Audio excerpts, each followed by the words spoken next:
Welcome, everybody. Great to see you here tonight. Welcome back. My name is Lucy Duncan. I'm the Director of Friends Relations. I live in Philadelphia, which is Lenni Lenape land. And we're really grateful for you all to be back with us in this third session of Radical Acting in Faith for White People. So I want to just start by taking some breaths and getting ourselves feeling comfortable, move around a little bit. And then if you want to put your hand on your chest and on your belly, and let's take some deep breaths together and try and fill your belly as much as you can.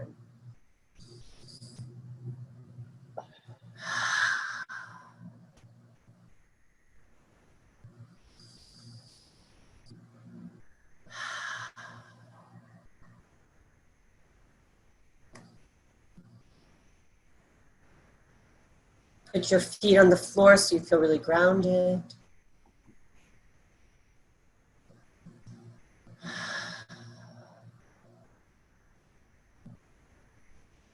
Keep trying to remember your breath throughout the whole evening, and remember that this is embodied work, and we want to respond and pay attention to what's happening in our body and be present to our body so that we can be present to each other.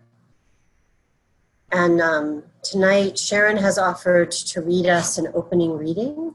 So I'm going to share that on the screen. As you listen to this, keep that breathing and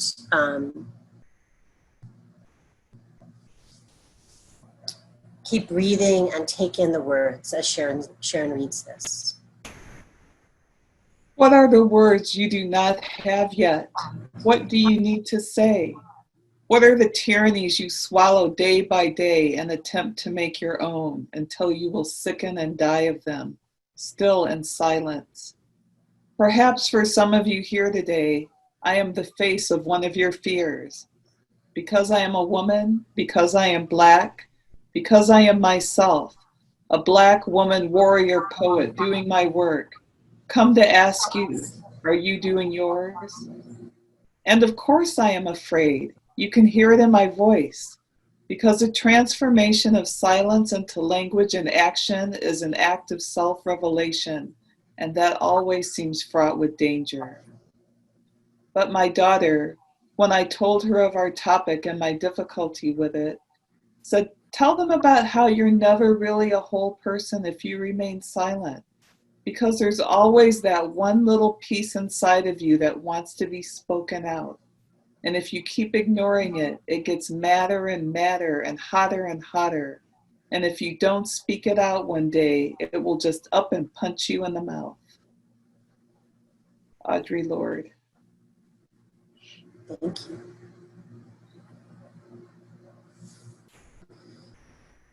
Let's take one more deep breath together and reflect on what you just heard.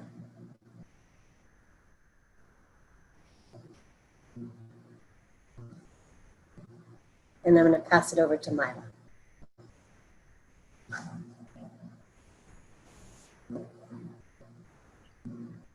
Hey everybody, my name is Mila Hamilton, and I actually just want to take a minute to pay a little homage to Audre Lorde, because she's been someone who has routinely called me in, and specifically like years ago when I started really walking into this work with myself,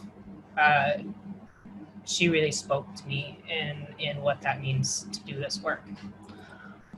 So I just wanted to thank her, even though she is no longer with us.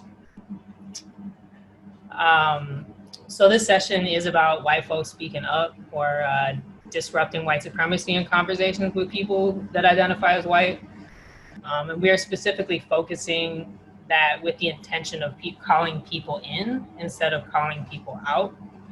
And so that is disrupting racism in a way that causes us, to be more reflective and hopefully step into a space of growth around this work in ourselves, right? So as we introduce ourselves tonight, Lisa, Lucy, and I will share, in addition to introducing ourselves, what it has been like for us to be called in at times, and what like what has called us forward in that. So again, my name is Mila Hamilton. My pronouns are she, her, they, them. I'm on Dakota and Anishinaabe land in Minneapolis, Minnesota. And for me, when I've been called in, it's been about inviting me to question my own statements or assumptions. And this has made me accountable for my own learning and not relying on BIPOC friends or family to do that for me. Hi, friends. I've got 2 broken computers tonight, so thanks for rolling with me. I'm calling in from Quinnipiac land in Connecticut. And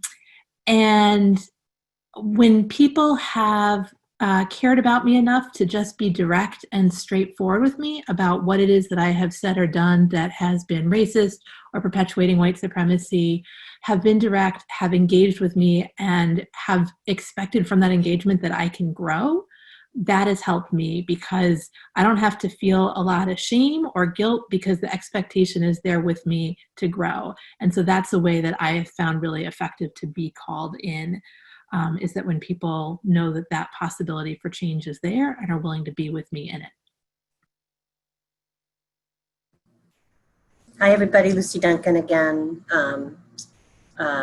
Work for AFSC and live in Philadelphia on Lenape land, and my pronouns are she, her, and they, them. And I actually thought of a specific way that I've been called in for something that's specific.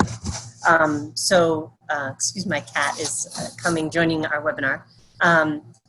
And it is one of the things that gets in my way a lot is a sense of urgency that I need to keep things moving and move them fast, which is, if you read the white supremacy culture doc, you would have seen that that's one of the markers of that. And my partner has very lovingly called me in and said, just slow down, take a breath. And when I'm able to do that and listen to that and really take it in, then I'm less likely to do harm. And if I'm moving really fast, I'm more likely to do harm. And they, more than I would like them to have had to do, have really lovingly, consistently invited me into that deeper growth and learning. Right, so I'm gonna go over yes, I will move my cat, just a second, sorry. And Lucy, maybe I should just do a quick introduction. Oh yes, sorry, we didn't introduce, sorry, go ahead, Sharon. Yeah, so I'm Sharon Goins-Bradley. I use she, her pronouns, and I live in Minneapolis. I work for AFSC, and I'm here as a supporter and advisor to Lucy, Lisa, and Mila. I will be off camera for our time together tonight. I know Shanae is also here, but on a phone and may not be able to say hi, and we can't see her, but she is here with us too, so thank you. And that support has been like really critical to our work and deepened what we're bringing to you all. All right, I'm going to share my screen again and share the goals and the agenda with you.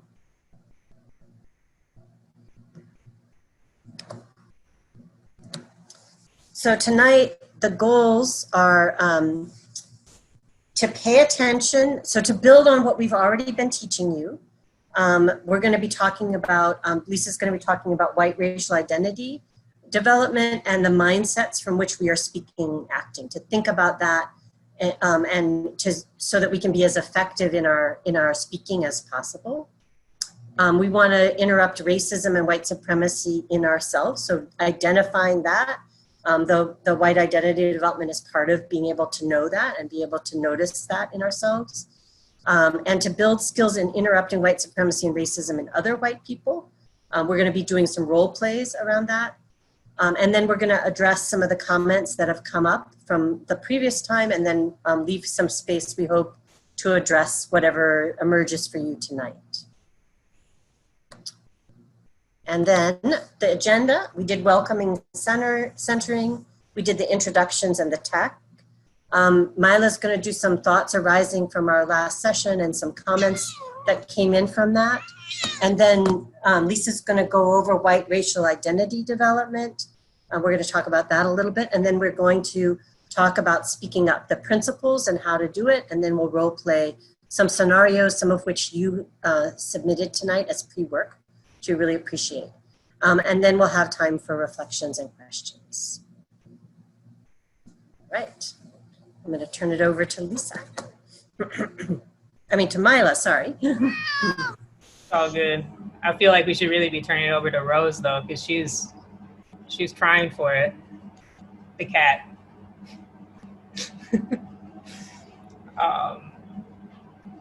Yeah, so before we get into Lisa's section, we wanted to take a moment to address some of your questions from the chat. Your comments have been really helpful to us in this process, and we feel that they have also been valuable teaching points to what we are kind of addressing. So we picked like 3 comments that came up in the chat or that were in the evaluations that we kind of wanted to touch on tonight. So the first one I'm going to address were a series of comments actually made about the use of the term BIPOC, or Black, Indigenous, People of Color, and specifically our pronunciation of it as BIPOC. And I think this was formatting in a way of like trying to understand as erasing Black or Indigenous people's existence or experiences by it being pronounced that way.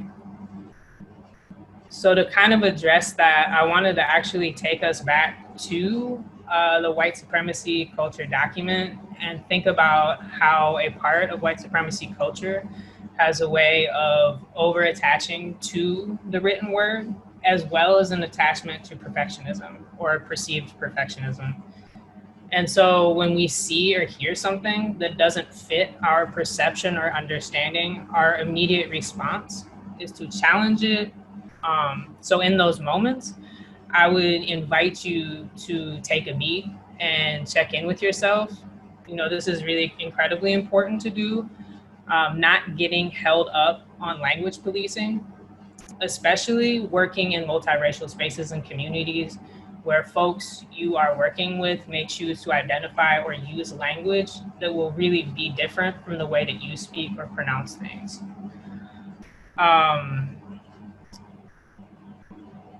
The second question that came out that we saw in there in the chat was, why can't we say that Black folks are articulate?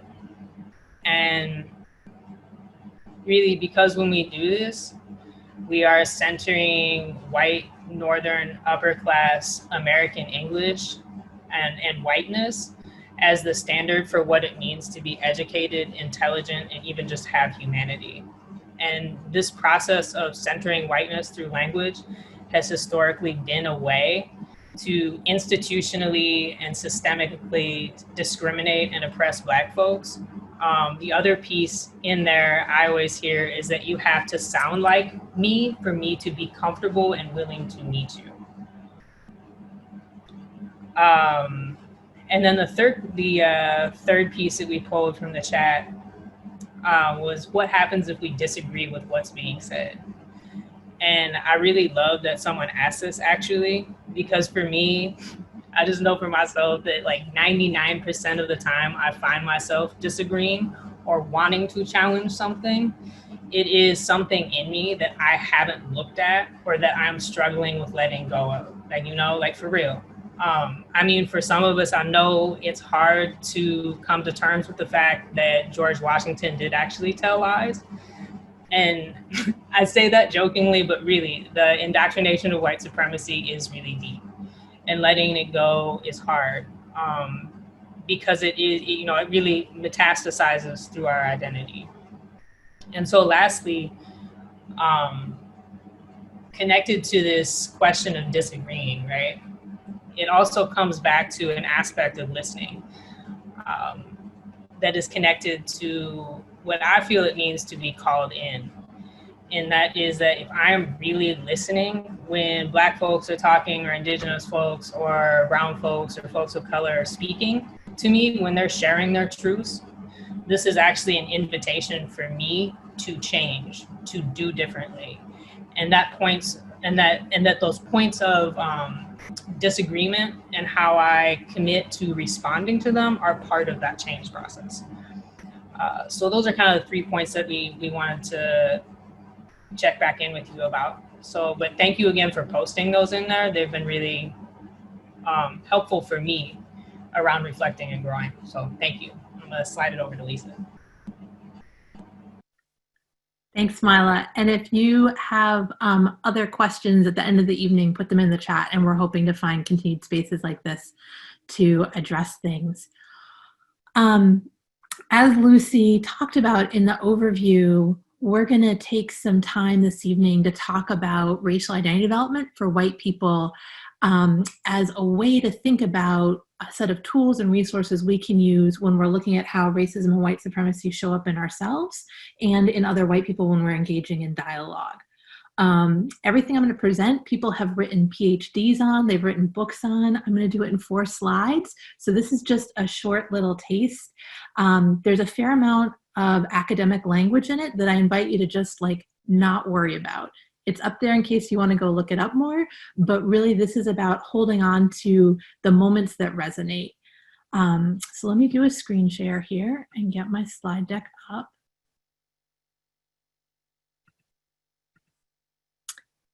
So I want to start with acknowledging whose work we're using this evening.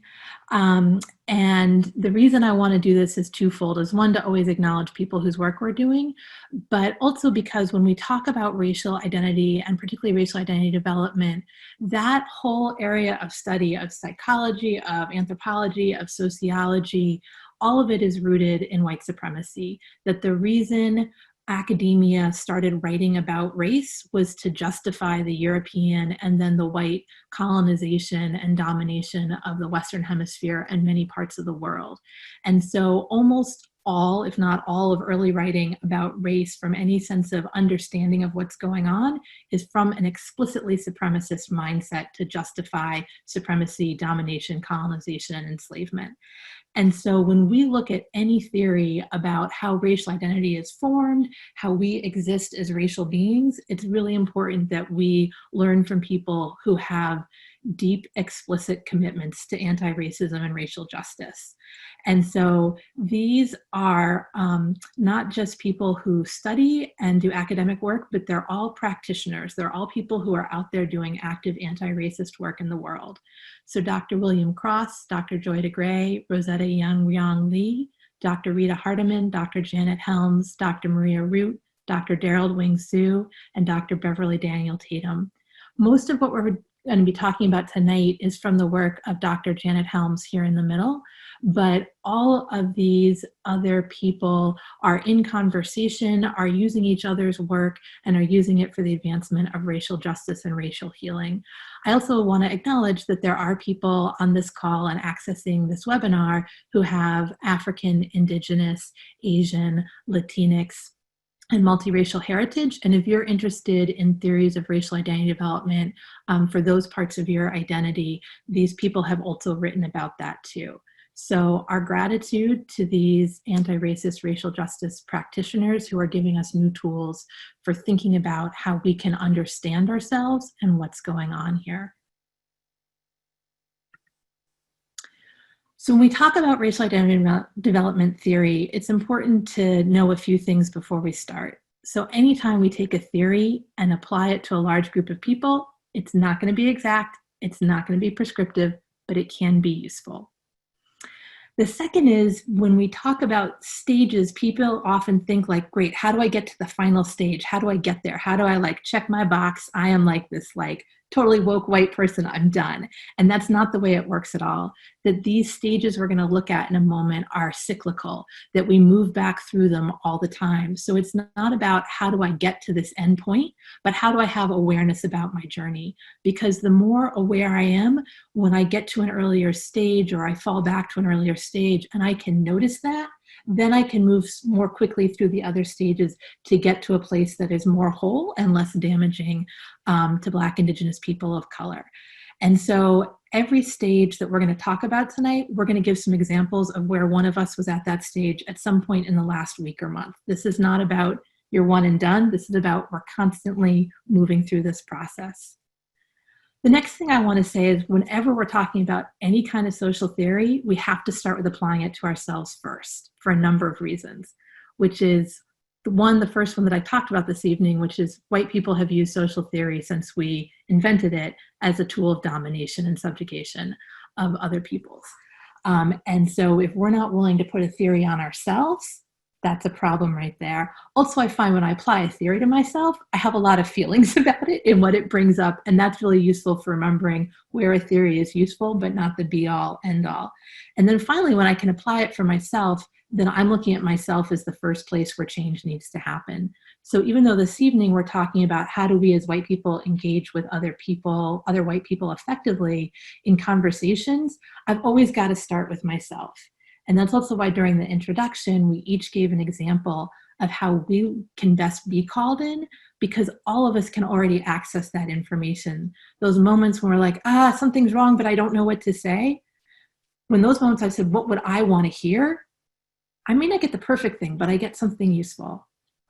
And then obviously when we're just talking about one slice of our identity, it's going to be influenced by other identities, right? So our age, gender, sexual orientation, part of the world we live in, family structure, other responsibilities, learning disabilities, physical disabilities, different things that we hold and carry are all going to impact our racial identity development. So again, it's not exact, but it is useful.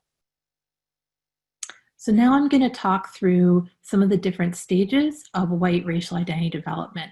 Again, there's a bunch of words attached to them. If you hang on to them, great. If not, don't worry about it. So the first stage is called pre-contact. And that's where I, as a white person, just have no awareness about racism or white supremacy, and I might even be completely unaware of race. And so the world just is, and white is in brackets because, right, that is just my world. That is all I see. That is all I'm given. That's everything around me. And I get to be completely ignorant of the underlying structures and systems of racism and white supremacy. So for some folks are born into that space. Some of us who are white are born into multiracial families. But at some point, we move from pre-contact to contact. And that's where we have an awareness of race and racism, but we have a level of denial about anything that seems hard or problematic with it. And we'll often claim like a colorblind state. So particularly when we're young children, if we're seeing someone of a different race for the first time, we might ask like, why is that person like that? Why are they doing that? Why is their hair like that? What's going on? We're curious. We don't have a lot of context behind it. When we're older and we see that, it's because we're missing the bigger context of the diversity that makes up our world. It can also show up in us when we're like, oh my gosh, why is that person doing that, without understanding that that might be a culturally different and completely valid way of doing something. This contact can also show up as like, oh, I don't see color. I don't notice that. Race doesn't exist. I don't care if you're red, black, blue, or green. We're all the same. Of still being in a place of denial because I want to stay in that place of pre-contact where my world just is white and it just works for me and everything is reaffirmed for me. And Lucy, I think you were going to add one or two examples to this too. Yeah, just in the last week, the pre-contact stage emerged for me, and I think it's real important to know like the cyclical nature of this, but also the way that this is in us, and it will keep coming back. And just what Lisa said. So today I was on a webinar and a workshop with some coworkers, some amazing coworkers who do cultural organizing in California, and it was incredible to hear about it. But when my coworker, who was one of the leaders of the workshop, started to speak, Spanish is her first language, not English, and one of my first reactions is why couldn't I understand her better, like a frustration with that. And so for me, that was about like centering my white world instead of leaning in to really listen to what she was saying. And then I do have another one, but I can't remember. But I think that's one sufficient for right now. So thanks for sharing that. So again, right, these are stages that I will notice myself at, and for pre-contact for me, I have a multiracial extended family, so I've always been in close relationship with Black, Indigenous folks of color, but I still have all these ways that whiteness is so normed for me. And so that can still show up when I think like, why is this happening like this? Or I just do something that is a very, very white way of doing it when there's all these other ways of doing it. And I'm just clueless about that. So again, these stages can show up in us all the time and frequently. So Lisa, I can share the other example really quickly. Yeah. It's okay. So this one is a contact one, and I don't see color. So I was in another session with coworkers, and there was a Black woman coworker, and we were sharing different things. And this Black coworker was very quiet, and my first reaction was, why isn't she speaking up? And I think that wasn't an awareness of what she might need to feel safe and feel as though she could speak up. So that's an example of like, oh, I'm not seeing the different social in this space. Thanks. So the next two stages are called disintegration and reintegration. And the disintegration is that my worldview is shifting and changing. And so in the disintegration stage, I'm seeing more of how racism and white supremacy are working, and I don't like it. It looks bad. Bad things are happening. And so I experience a level of cognitive dissonance, which is when my brain says, I don't want this thing to be true because I don't like it and it seems bad. And often for many of us, that leads right to places of guilt and shame. So this can be the first time we understand that racism hurts people. It can be seeing the impact of that hurt and harm. It can be us saying something and harming a relationship we have and diminishing or losing a relationship. It's something where we get like, oh, racism is real, white supremacy is real, it's bad, it's harmful, I'm somehow involved in it, and it's now changing my worldview from the way I thought it was, and I don't like that. It doesn't make me feel good, and so I am feeling really bad. And so that's the like, oh my gosh, that's horrible. I feel really guilty. Ew, I don't want it to be like this. And I think in the call 2 weeks ago, I shared my own experience of watching a white male cop beat and abuse a young Black girl, and where it was so horrific, I didn't want it to be true. And so some of the things that were popping up in me were about wanting to like push that away and have it not be true. And so that was a moment where I was having disintegration, because I don't want to live in a world where those things happen, and they do. And I know they do, but even in that moment, I still wanted that separation. And because of this cognitive dissonance, because it feels so uncomfortable, because I'm now feeling guilty and shameful, I can go into a reintegration place where I want to distance myself. And so I'm going to blame the victim. I'm going to blame the people who are targeted by racism. And this is so prevalent in our media. I promise you that if any of you open any newspaper you've got and found an article about race, this is probably popping up somewhere, right? And it's that mindset of, well, like they, whatever the they group is, bring this on themselves. If only they would do it this way. If only she would say it that way. If only they had presented themselves this way. And it's because, again, we don't want it to be true. We're in denial. And if I have to really look at it, that's going to be more uncomfortable. So let me make sure it's those people's fault. And it's that mindset. So let me just pause here for a second, because we've walked through, don't have any awareness. I have awareness, but I'm in a little bit of a denial about it, to I'm seeing it. It feels really uncomfortable. And I now want to blame other people and distance other people. And what I want to invite folks to do is take a moment in the chat, and if you can, for yourself, identify when you have felt yourself at one of those stages, and just either put in the stage or put in the feeling that you had in your body when you can remember being at one of those stages. So the invitation here in the chat is notice when you were at one of those early stages, what it either felt like in your body, what it felt like emotionally, or just name a stage, just so we can see that we have all been there and had those moments. You don't have to give any context around it. So people talk about being hot, heart racing, disintegration, feeling fear and anger, grief, heavy chest, shame, sadness. All right, these are pouring in. Confusion, right?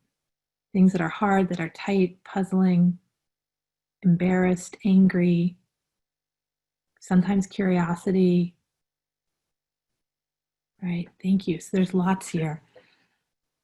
And so these feelings are here for a reason, right? Because if we feel these things, we will back away, we will step away, we will not engage in trying to dig into them. So this is one of the way white supremacy works in us to maintain itself and to make sure we maintain it. And at the beginning of the call, Mila talked about call in, call out culture. And we've got a lot of call out culture, and whiteness is based around calling out. You're doing it wrong. You're doing it wrong. I'm going to separate from you all. And because our early stages of identity development have a lot of these negative feelings attached with them, the minute we think we're being called out, we're going to go to those places, right? And so even if I'm coming to you in the most loving way, the most open way, I'm going to be with you, it can still feel like I'm shaming you. I'm telling you you're wrong, you did it wrong, and I'm pushing you right back there. And so that's part of why we're talking about this theory tonight, is to get a handle on how does this system work and operate, and what are the ways we can start to interrupt it. And the first thing for me for interrupting any system is to understand when it's happening. And then I can start to figure out how I want to move with it. I tend to talk quickly, and I saw a note about having me slow down. When I'm doing the screen share, I can't see the chat. So Mila or Lucy, if I get going too fast again, just verbally interrupt me so I can slow down. I appreciate everything folks put in the chat, and I'm going to invite us to stop using the chat now so we can just focus on the screen share for the slides. But thank you so much for doing that sharing, and I hope people saw that whatever you were feeling at some point, somebody else was too, that this system is really constructed so that we feel certain ways, so that we don't act, we don't speak up, we don't interrupt racism and white supremacy as it's happening in ourselves and with each other.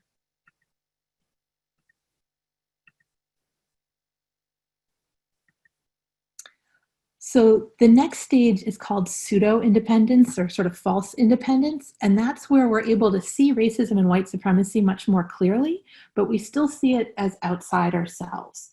And that's, I know for me, when that shows up, that's ooh, I got that person's racist. I can tell them about themselves. And ooh, I can tell that person about themselves. And I'm gonna tell that person why that phrase is wrong. And that all the energy is on how are other white people perpetuating racism.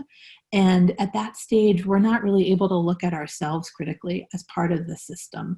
Because if I can say racism is the thing that those white people do, I can feel pretty good about that, right? I get to see it, I get to judge it, I can tell folks about it, but I don't have to deal with any of my own stuff. And so it's much more comfortable. And so that's a stage that can show up a lot for us, particularly when we're in a learning space, because it's oh, I just learned this new concept. Let me tell somebody, or I understand this thing now. And Mila, I think you had an example that you were going to share. Yeah, just briefly, I was going to say this shows up a lot for me in movement spaces. And I was at the park on Saturday, actually, and I just caught myself sitting down and watching other white folks there, and making very critical judgments about them, about how they were showing up. And then I had a moment being oh, Mila, you're doing this thing, and you have done all of these things. So I think it's that, and it's the thing of coming back into the space around growth and learning, right? That we're always growing and learning. What I really appreciate about that, Mila, is the I've done that thing, because when I want to approach somebody, if I approach them from let me tell you about yourself, it doesn't always go so well. But if I approach them from I have said that thing or done that thing, and I come with that energy, it's such a different conversation, right, that I'm now having. So the last two stages here are where we're really able to start to move and grow in some deeper ways. And so the immersion, right, going into and coming out of, is about how do we go into our own history and identity and then come out of that experience a more whole person. So some of the questions when I've been in this stage, and I'm perpetually in this stage in a lot of ways, is who were we before we came here and became white? So all of my ancestors that had specific ethnic identities, who were Polish, who were Prussian, who were Irish, who were Persian, shed all of that ethnicity to get to buy into whiteness here. And so I lost connection with all of that ethnic identity, all of that heritage, all of those traditions, all of that language, all of those ways of knowing and being to get to buy into whiteness. So part of my own journey in becoming more whole as a white person is understanding who my people are, where we came from, what we gave up to get to buy into this power structure, and what parts of that I can start to reclaim.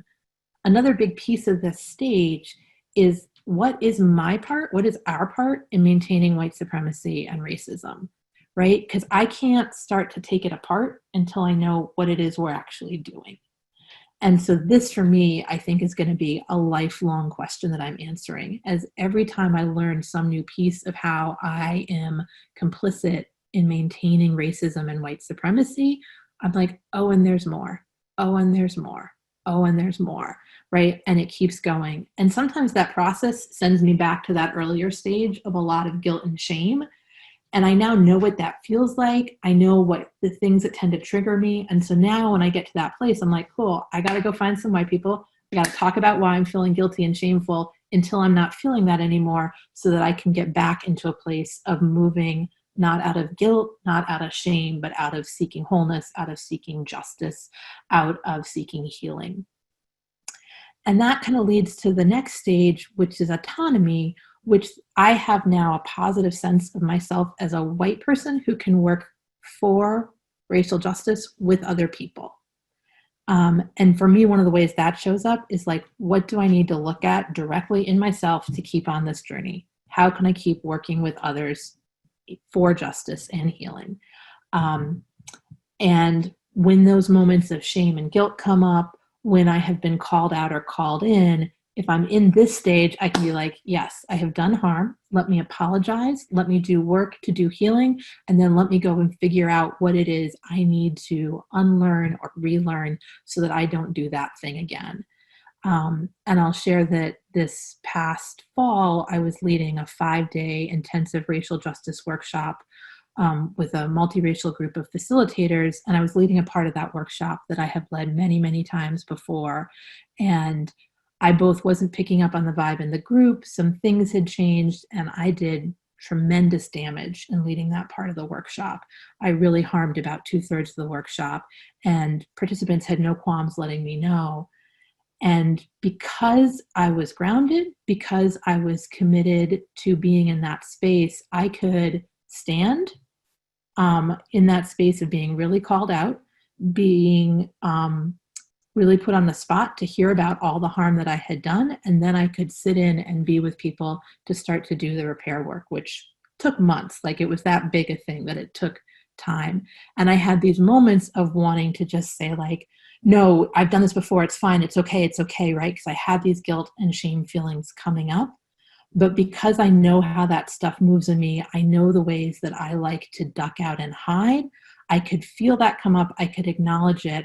And then I could do some different actions that were asking for support, that asking people to take care of me or do the work for me, that were about addressing what I had really done and understanding it, about not just apologizing, but really working to make amends and heal and change and be in relationship with people.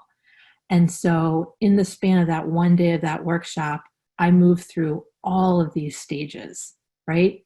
I did what I did in part because I was still in some pre-contact contact spaces in my brain, and I moved through all of them. But because I can recognize them in myself, because I had support, I was able to move through them more quickly and get to a healthier place in being. So this we're offering not as the be-all, end-all, but as a set of tools for how we can think about this work and how we can understand what's happening in ourselves so that when we're talking with other people, we can be more effective. And so we're going to take just a little pause here for a moment. And what I'm going to invite you to do is to think about a time when you were at one of the first 4 stages we talked about. So pre-contact or contact, right? That sort of ignorance, lack of awareness, and the disintegration and reintegration, where we can get into a shame, guilt space when we see things and then want to do some victim blaming. And what I'm going to ask you to think about is, what support did you need at that stage and what helped you move through that stage?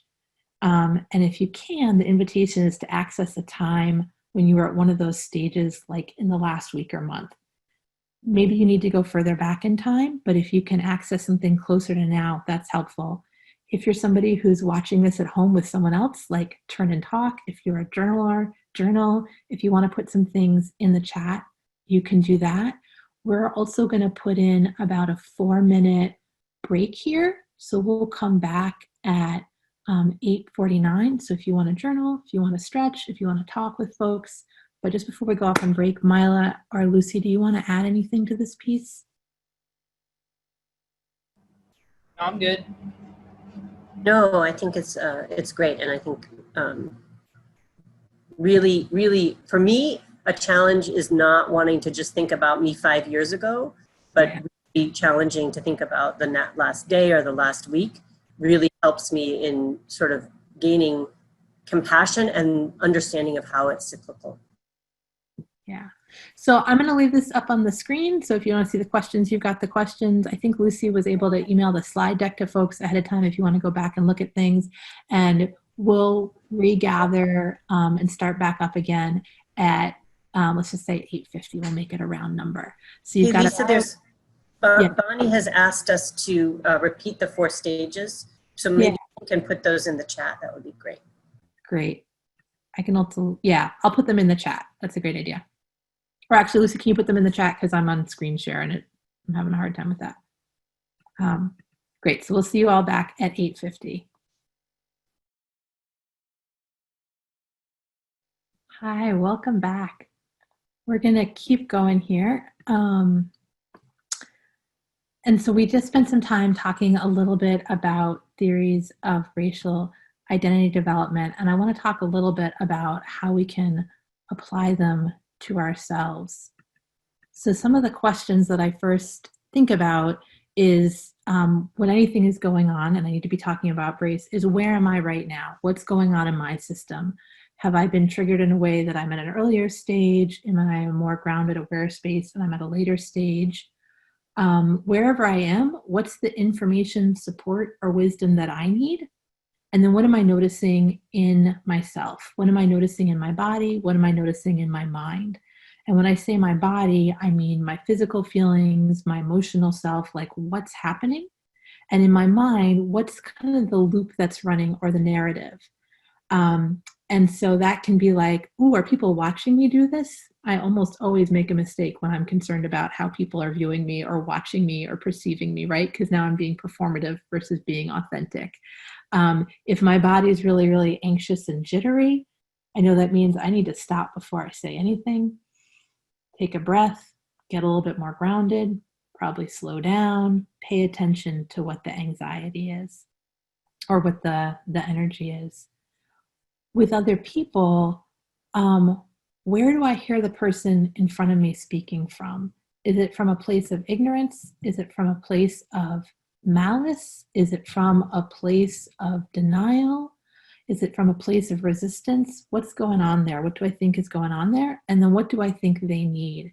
If my goal in an interaction with another white person is to affect some positive change, something's happening where they need something, and how can I listen to that need and maybe meet a piece of it, right? A lot of us say things that are racist, that are problematic, because we don't know better and we need information, because we do know better, but we think that's what's going to get us to fit in. And so now I need to connect with you and let you know I really value you, while what you're saying is really, really problematic and wrong. Or maybe it's something else that the person needs.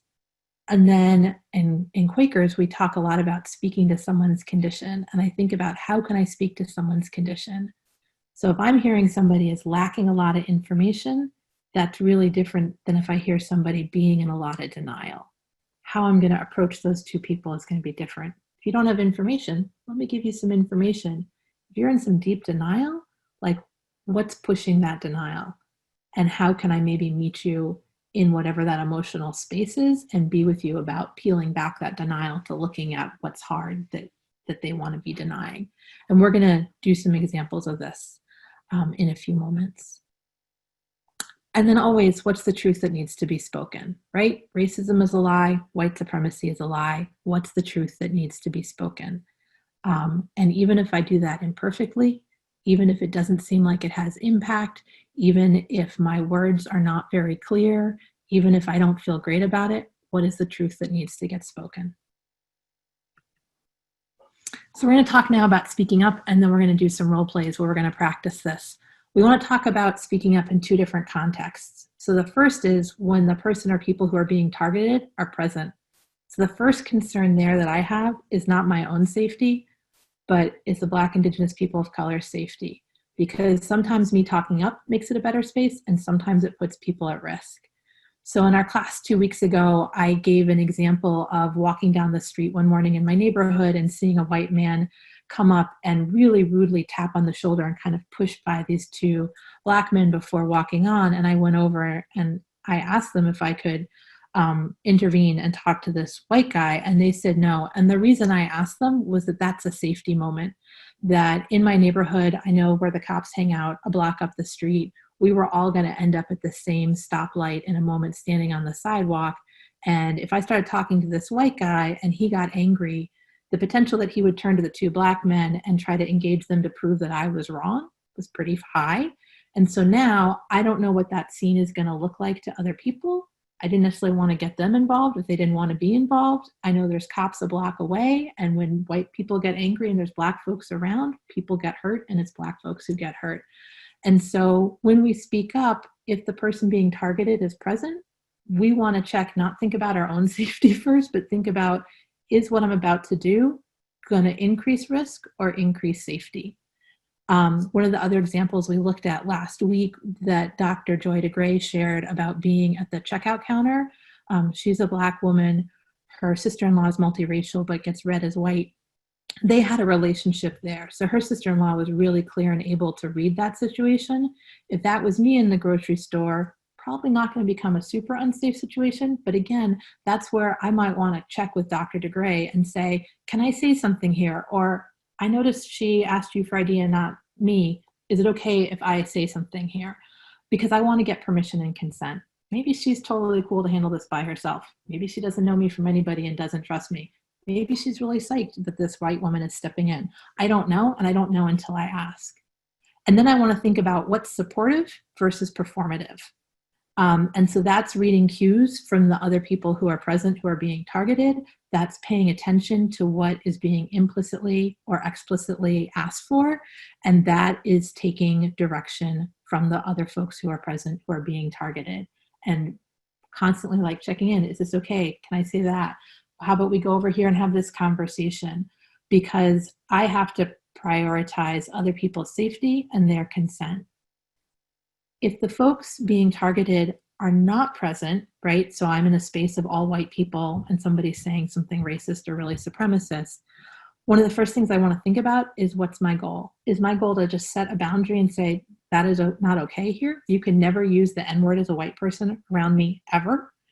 Is it to do some education? Here's why you can't ever use the N-word around me as a white person ever. And let me help you understand what that's about. Both those things are important to do. Context is going to shift them a little bit. I want to speak truth and be committed. I'm not worried about perfection. It's not about saying it right. Rarely does one conversation radically change somebody else. It's about speaking truth and making a long-term commitment. And then I'm listening for the openings. Where are there places to come in and be with people? Where is there an invitation to get vulnerable? Where is there opportunity to do some change? And as always, the more I can stay grounded and in my body, this gives me a lot of information. And then as a person of faith, right, I am open to spirit. Where is there space for divine intervention here? Either as Quakers, we know that God can speak through us when we get out of the way. So where sometimes in these conversations do I, Lisa, need to get out of the way and let Spirit come through? Where can I hold the person I'm talking with in prayer and hold up their best selves and their best being and invite Spirit to come to them and to come to us in that moment? And then we're just going to talk about a few quick strategies here, and then we're going to do some real live examples. So a moment ago, I talked about, do I want to set a boundary and do some education, or do I want to engage in deeper conversation? Context might determine some of this, different pieces. So I think about when I'm setting a boundary or educating, I'm naming what's harmful. I'm explaining briefly why it's harmful. I'm setting an expectation for what can or can't be said or done, and then I'm following up as needed. Oftentimes we think, well, I don't have power in the situation. I'm not the boss. I'm not the person running the meeting. I don't have power. We as individuals can always say, you can't say that around me. I don't need to have any institutional power to set that boundary of what is or isn't acceptable to say in my presence. I can't control what people say when I'm not around, but I do get to say this language, this word, this mindset is not acceptable. And I'm going to explain why. If I want to engage people in more conversation, again, I want to name what's harmful. I want to listen for, why is this person saying it? Is it a lack of information? Is it something else that's going on? Where's the opening to really engage? And then, because, right, we talked about that shame and guilt, if I'm in a space of just white folks and we're digging into this, I really want to affirm people while challenging the assumptions, mindsets, and behaviors. And then very few of us, again, change because of one conversation. So how do I follow up? How do I circle back? How do I keep the conversation going and come back to folks? And a lot of us feel like, I can't think of the right thing to say in the moment. And I just want to say, saying something is always worth it. And if you don't know what to say, just say something true. And in New England Yearly Meeting, we've been working with this as a whole yearly meeting for about 1.5 years now. And we have a few prompts that we invite people to say when they don't know what to say, but to name that something's happening. And that's, I feel really, really anxious when you said that. My stomach got super tight when you talked about her that way. I see all these white people cutting off all the Black folks in the room every time they speak. That's what I'm seeing. I hear us centering white norms. I hear us keep saying the same thing over and over again. Or I know, and I know doesn't have to just be intellectual. It can be that deeper knowing. I know something is wrong in this room and I don't have the words for it. Can someone help me understand what's going on? That's an interruption right there that invites other people in. So let me just pause the share here and see, Mila or Lucy, do you want to add any pieces before we jump into the role plays? Let's jump. Yeah, let's jump. Okay. So let me go back to screen share. All right. So here's our first one. So we're at a diversity and inclusion workshop at a Quaker meeting. Lucy's a facilitator, and I say to her, oh my gosh, Lucy, I'm so glad you're here doing this workshop for us today. I really want to know how we can get more people of color to come to our meeting. That's actually not my goal today. It's not to diversify your meeting, but to really understand systemic racism and to provide more facility with understanding that. But I used to feel the same way. I used to feel like sitting in Quaker meeting and saying, wait, where is everybody? And that led me to a deeper inquiry to really think about, wait a minute, like what are the barriers to people coming here? And I used to have really racist assumptions about it. I used to think, oh, Black, Indigenous people of color, they want dancing, they want more liveliness, they're not interested in this space. But actually there are lots of Black, Indigenous, and people of color who really are nourished by silence. And then I thought about, well, what are the cultural practices that are barriers? And there are real barriers to whether it's the way that our meetings are situated, where we locate our meetings, but also our cultural norms and practices that really get in the way. And then I also started to think about, well, how do you become friends with somebody? If you always expect somebody to come to you, is that going to be effective? And realize that it's really, really important that we care about and are in the community with Black, Indigenous people of color, and thinking about what's important to them and walking side by side with them. And that for me, the goal is not getting my meeting to become more diverse and racially diverse. My goal is really to be working for racial justice. And as I've been doing that, my friendships and my life, my day-to-day life has become more full of people of Black, Indigenous people of color. There are a lot more people in my life that because of commitments that I'm making. But I don't think that you start with, let's make this place more diverse.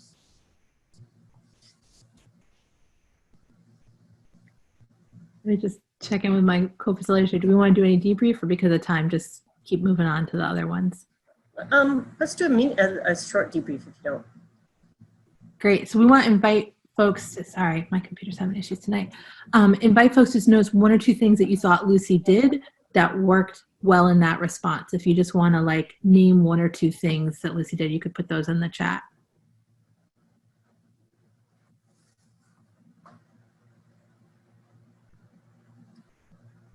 Right, so redirected from what the goal was, used her own journey, said how she was feeling, decentering, diversifying of meetings. I experienced that too. All these are coming in really, really fast. This is great. Yeah, I know. Great. Yeah, say that I think that trying to connect with them with the racial identity development thing is tends to be pretty effective. And I'm not always good at it. I often will fall into the, let me tell you what you're saying that's wrong. So. I was at a social event where everyone was white and most were Quakers. One person questioned the treatment of a controversial Black person who seemed to have been treated unfairly. Someone responded by criticizing the Black person and dismissing the concern. Someone else then brought up their dilemma about whether to employ a Black man about whose qualifications they had doubts. After that, someone complained in an annoyed tone about a Black woman their organization had employed to make sure hiring decisions were not racist. The speaker seemed to feel the woman was overzealous and unreasonable in her demands. I felt uncomfortable and taken aback, but since I didn't know anything about any of these different situations or people, I didn't know how to bring up what I was feeling. I think it was because nothing but the race of the person at the center of these remarks connected them, that it felt so much like African American people were being spoken about as they, other, problematic. It's a whole lot going on. I guess hold up. And I would like to take a moment and name something that I'm noticing and I'm uncomfortable about. There's currently 4 of us here who are all white, and we are all sharing stories about how we are uncomfortable or upset about having to live and work in equitable ways, I would say, with Black folks. Can we actually just take a moment to sit with that? Because that's really deep that we are doing that with each other.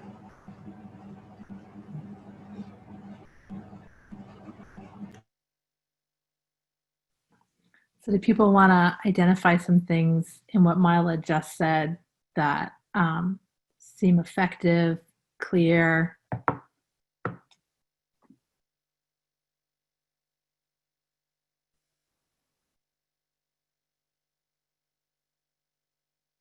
Right, so noticing what's going on, being fact-based, saying it, pulled people to a higher ground, asked for a pause, speaking in observation, asking for reflection, used we language instead of you language, not shaming. Right, Mila didn't have to have all the answers, but describing what she saw and was experiencing, focused her reaction. Can I just say something? This used to happen quite frequently in my family, and I'm also somebody that processes really slow at times, especially when there are big conversations going on. And really just even being able to say, can we pause? I'm really uncomfortable by what's being said right now is easy enough. That'll do it if you're needing more time. Another thing I have done and seen other people do too is to say, this feels really not okay. I don't fully understand why. Can someone help me understand why? Right? Because that invites other people who maybe are feeling uncomfortable too to speak up. So I'm not the lone voice. And it means I don't have to have it all together, but like, this is not okay. Can someone help me understand it?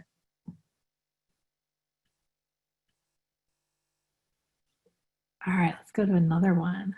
At a discussion about race after meeting, a white person, me, says, well, like, wow, I grew up in a completely white environment with no people of color at all. I wasn't exposed to race or racism until I went to college. So I didn't grow up with any of this stuff we're talking about here. Wow, Miley, you and I had really different childhoods. I'm so curious to hear about this. Can you tell me why you came today? If you feel like you didn't grow up with any of the stuff we're talking about, like what brought you here to this discussion?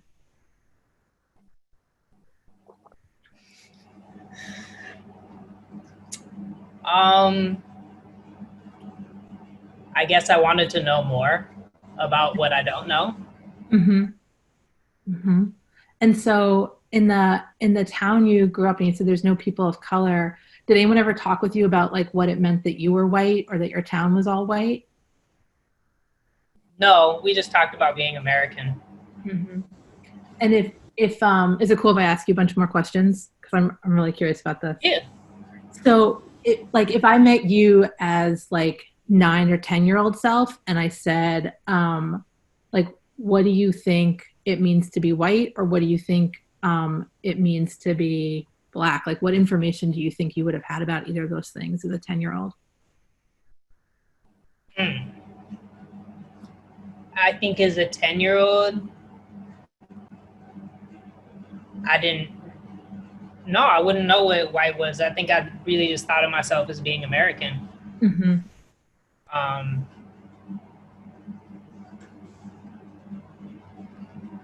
And I think I just thought of like, Black folks as being American. And what, if I asked you, like, what are Black folks like what would have been your sources of information for that if there weren't any Black folks in your town? I think that they had a really hard time here. Mm-hmm. And I mean, that because of their hard time, they need a lot of extra help. Mm-hmm. And was that coming from like TV or school or your family? I think more from my family. I think it, like, what to me is really interesting is, right, like, we're growing up with race, even if we're not talking about it explicitly. Like, I know no one told me what it meant for me to be white when I was a kid. Like, that was an explicit message, but I got all these messages from like television, movies, and newspapers and stuff. And so even though you didn't grow up with any Black folks, like, you had some information about who Black people were, right? And you told me that if I'd met you at 10-year-old, you would have said, I'm just an American, right? But am I right in assuming that it sounds like for you, being white and American were the same thing, even though you knew there were Americans who weren't white? Yeah.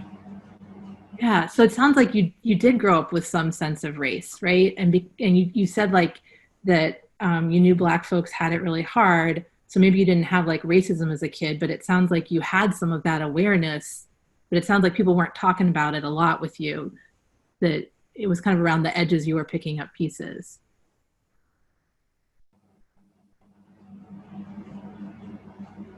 Yeah, I could see that. Right. And so I think like that's part of what we're trying to unpack today is like, how does like racism keep going if we never have to look at it directly? Or, I bet if I asked your 10-year-old self about like different racial groups of people, like you probably would have had information about some and maybe not others. And so I think like that is a way that you were exposed to racism. Right? Yeah, we watched a lot of like John Wayne movies and Westerns in my house. Right. And I know in my family, right, I've got a lot of family members who are from Asia. And so I grew up with a lot of knowledge of like different cultures in Asia. And my guess is you didn't get that information. It's like, that to me is one of the impacts of racism, is who we get to know about, what we get to know about in the world. And so I think about like, even though you grew up in this all white town, like you were learning about race, but it was a very different learning than maybe what I had in my family and in my city. Yeah, I see what you're saying. Yeah. And so, like, I know for me, what I always want to unpack is like, what are all the things I learned about being white? Because even though I had this multiracial family, right, it was still like people of color was somehow other, right? And so for me, like, I always want to go back to what was that messaging that got in me early on about whiteness and American being the same, or about whiteness being right. Like, that's the thing I keep having to unpack. And I would love to talk with you more about that, given that you and I had really different childhoods. Yeah, I would definitely welcome that. Let's stop it there because we could keep going for a while. Yeah, so any feedback about that, things people saw there? Okay, so approaching from a place of curiosity, positive and affirmational.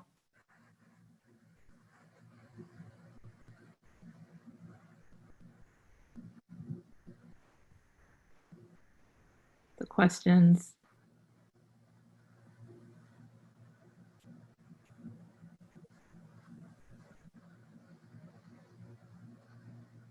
Right, so like because I've encountered this one a lot, if I just tell people like, no, you got a lesson in white supremacy in your all white town, like that is not relationship building. That's not getting me more. And for me, a lot of these messages got in there early on, and it's much easier for me to look at like what was going on for me as 10 as an approach place, particularly if I'm at one of those like contact or disintegration stages. There's some more distance there to dig into it. And now Mila and I have a little bit of relationship. Now we can start moving. And hopefully now Mila's thinking about, oh, wait, I did get all these messages about race. I did get exposed to this. Yeah. So Kat is asking, I'm curious what your goal was, Lisa. So my goal here is I don't think me just telling somebody if this is the space they're coming from is really going to change them a lot. So my goal is like, how do I get you to start thinking maybe you have been really exposed to race and racism? And my other goal is, can this be a thing we can talk about, and it can be at least a neutral to a positive experience? Because if some adult has gotten to the place where they think they weren't exposed to race until they went somewhere, that's a pretty deep assumption that is backed up by a lot of years. And I want the time and space to like really unpack that. And to me, just saying once you were exposed to race and you're missing some pieces might be really true, but I haven't seen that have a lot of impact. Whereas like really being able to be with people and process and think about like, how was that exposure to race? How is whiteness about race? Right. And I'm assuming here, Mila and I are in community together. We've got some other relationships going. We've got some pieces. And so there's a question here, Mila, like, what was your take on those questions? I mean, what was my question? I think I appreciated how curious you were. And I was also struggling because this is and isn't my experience. So like trying to come up with how to answer your questions. I was like, ooh, like, but I think it is especially the thing of like asking your 10-year-old self. I think that's a very like powerful approach to, I would say like disarming some of the defensiveness. Right, and we didn't put a lot of context. So if this is said in a big room that's a multiracial room, I might take a different stance. Like I was kind of taking like, we're in a small group, we can like have some conversation kind of space. Right, and if other people are present that are Black, Indigenous people of color, and here's somebody saying like, I have no knowledge of you, I didn't have to like deal with your reality at all, I'm gonna deny other pieces, right, that's gonna be a different interaction. Mila and Lucy, we want to do one more or do some stuff that's come up in the chat? I haven't been. I think there's stuff that in the chat and we should like give some space. There's some, one person asked, it's scrolled by, let me see if I can go back to it. They wanted to know more about what was going on with Mila. Let's see, where is it? I can't find it again. It was more like internally what was going on for you. And one of the things I wanted to just share is that if this was your experience, and actually 75% of white folks do not have a friend of color. They may have people in their lives or people that they encounter, but they don't have a real relationship with a Black, Indigenous, or person of color. And so this is a very common white experience of not having contact. And the process of uncovering it for yourself, of really looking at how your racial identity was shaped, is incredibly powerful strategy, and we may give it as homework at some point. But I think that process of really looking at, why did I think that this was not a racialized experience, and how was it really racialized, is a really, really, it's a huge, for me, that was like a huge moment of like really apprehending that and moving me along in my path. So. So also the ways I was harmed by that, like it's harmful to me. I mean, how it privileged me, but also how it harmed me in terms of not knowing a whole range of the world, and not understanding how I was being taught to disconnect from other people. So there's two questions here about how would we handle it differently if the comment was made in a large multiracial group. So maybe I'll give one answer, and then Mila and Lucy, if you want to throw in your ideas. So I think there I might say, like, to Mila, I would love to talk with you about that. And as a white person, for me, my experience of race is always present, even when I'm just with white people, because in that place, right, whiteness is getting reinforced in all these different ways. I don't have to learn about other races, but I am getting that images from media, I'm getting messages there. And so I could talk about times when I've been in all white spaces and race and racism are still present. So probably not like going big on Mila in that moment, but acknowledging the reality and providing a counter statement to what Mila said, but that is centering it in my own experience. I don't know, Lucy or Mila, if you have thoughts about how you would, if that was made. Yeah, I think that in a mixed group, it would be really that the statement about we're always having a racialized experience would be really, really important in order to, but to do it in terms of talking about your own journey is an easier way to hear for the person that you're doing the intervention for. Yeah. Mila, do you want to add anything? And then I think Susan has an interesting observation. Yeah, I would say, I mean, echo both of those things, but then also being conscious of, like, if you are in a multiracial space, like how much time and attention you are taking up by processing like whiteness in a multiracial space. And that it may need to be a conversation that you move offline. Yeah, that's really, really important. Yeah. Yeah, I'm in I was in a multiracial space that's online recently, and I set a boundary because I'm an administrator of a group around somebody using the N-word because there was a Black woman who was directly harmed by it. And there has been so much dialogue about how we needed to be centering the learning of the white person. And I understand we want to be working for change, but at that moment, that boundary was the critical thing to protect the space. Susan says, seems that Lisa's approach takes lots of experience with facilitation. Good point about other approaches that would generate defensiveness. Do you want to speak to that a little bit, Lisa? Okay, so I'm a facilitator and a teacher, so yes, that's how I come and think. But I think that notion of being curious and asking questions is something we can always do. And when I ask a question, I don't have to have the right words because I'm making space for somebody else to share something. So even if that's not kind of like your background or training, like, so what was it like? I mean, again, if this is a one-on-one space, like, what was it like being in an all-white town? Like, what was that experience of going to college like? What was that point of contact like? You know, again, if your goal is what's the longer-term relationship? How do we draw this out? How do I really engage with this over time? There was so much in that one little statement. And why did you come here today? People do not show up to racial justice workshops, to diversity workshops, unless there's some part of them that wants to be engaged in some way. And so why are you here? Why are you bringing this up? What brings you here? Like, those questions almost always get to some place of traction where there can be learning or connection.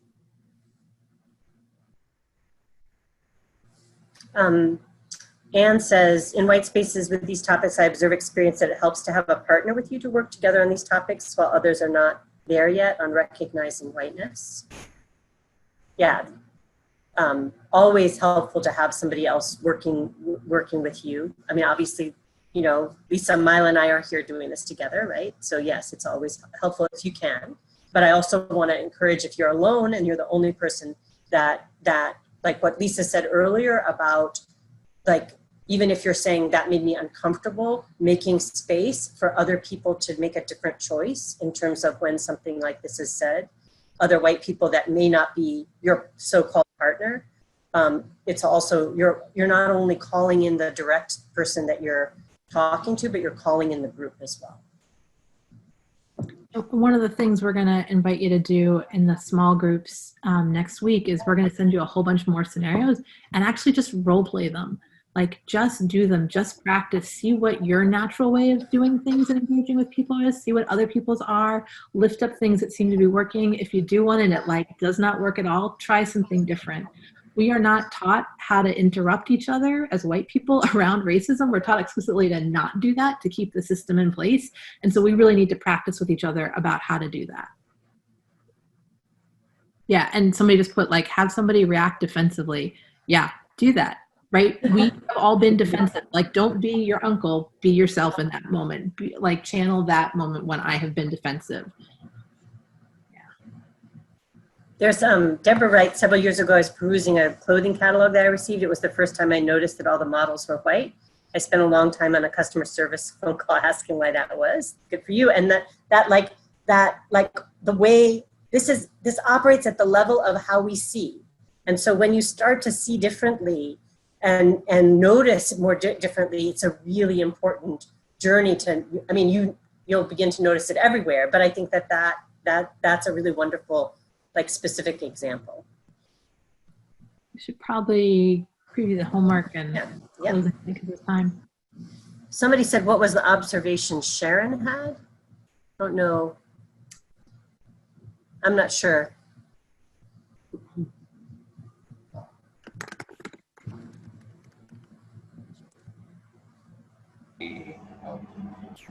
Susan. Oh, I said Susan. I was talking to Susan, and I did share what she said. She talked about, she was wanting to talk about, she talked about the facilitation and the skill. It takes practice, but it also takes curiosity and a willingness to take a risk. Well, I want to go with and seeing yourself in someone else as well. I'm sorry, what was that, Lisa? Do you want to do the homework in small groups? I think we're right up on our time here. Yeah, we should probably do that. Yeah, definitely. Do you want me to just post these in the chat real quick? Yeah, that would be great. Okay. Yeah. The homework includes a reading, and then the small groups includes direct practice, and then there's some journaling about what we did tonight. And I think it's also, I just wanted to let you know that it's likely that we'll have some pre-work before our last session, which is really talking about action. So. I'm having a technical difficulty.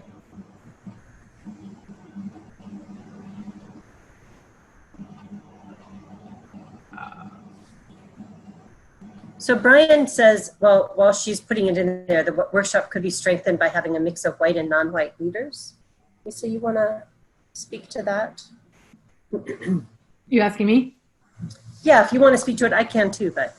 Yeah, so I don't know what that particular concern is about. And so first I want to reframe that. Would have a mix of white and Black, Indigenous, people of color leaders. So we're not defining people by not being white.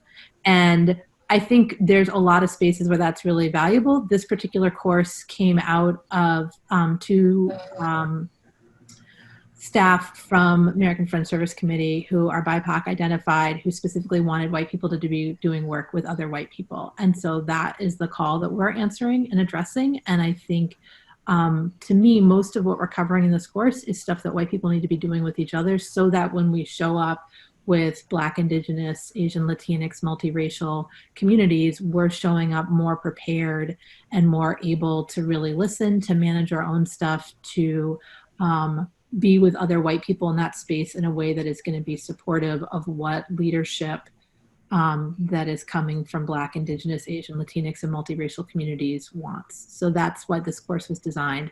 I think all of us work in multiracial facilitation spaces, and before the end of the course, we can share resources for people who want to access those kinds of workshops too. And I would add that Resma Menachem, who we gave you an article by him, who wrote My Grandmother's Hands, which is a really wonderful embodied healing workbook for anti-racism.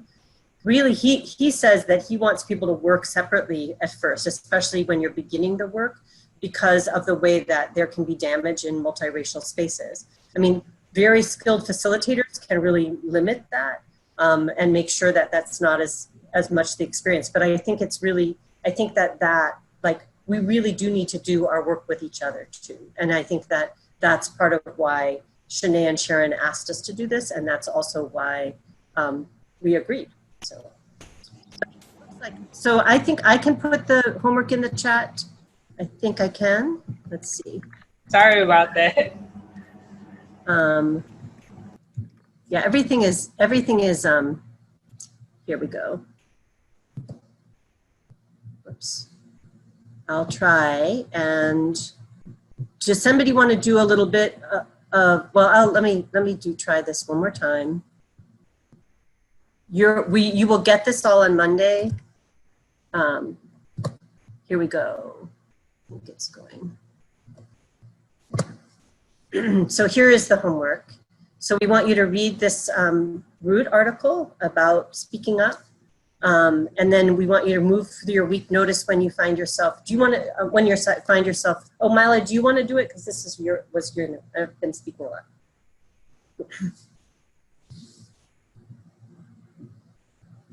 Probably have to unmute myself though. Yeah. So yeah, the article to read, and then as you move through the week, notice when you find yourself at one or the earlier stages of racial identity development, what is triggering at that stage in particular? How does it show up in you, in your thinking and in your physical body? And when you notice yourself at an earlier stage, what is your reaction to this realization? Okay, like, is it, kind of like what we talked about earlier, is it like a critique, or is it a curiosity, or is it both? And then another thing is to journal. When was the last time you were called in, or somebody really held you or helped you move ahead in your awareness about race, racism, and or white supremacy? What did they do that helped you move? What is something about your own learning or growth in the area that you have been avoiding, and why? And then for small groups, next Thursday, we will kind of gather again with some worship. We'll do a check-in. And so that will be, what is a time I found myself at an earlier stage of identity development this week? What triggered or elicited that stage in me? What helped me notice it and move? And then we will move into, in small groups, use this list of scenarios and role play, how you would engage with them. So actually do them, and that's what Lucy was talking about earlier. But then in the small groups, debrief the questions. So kind of talk with each other about what worked well, what felt stuck or hard, and then what other ideas did you have about this? And then in closing, what was something about speaking up that is hard for you that you want your group to hold you in prayer for? Thanks, Mila. And a lot of people are asking what the next sessions are. We have a small group session next week, and then the last session is on the 27th. Those dates are on the web landing page. And everything will get sent out, including the recording of this session, on Monday. And I will try and get all of the small group thing and the small group agenda and the homework up on the landing page tomorrow. So if you go to, I will put that in the chat, our landing page, you should be able to see those by 5 o'clock tomorrow. Does somebody want to do a grounding as we're a little bit over our time, so before we end?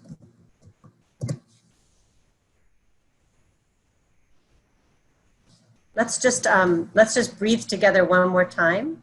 Let's gather a little in silence. Put your hand on your chest and on your belly. Breathe in and out. Breathe in and out. And thanks everybody for being here tonight. And we'll see you in 2 weeks or in the small group session next week. Thanks for all of your labors and reflections. We appreciate all of you.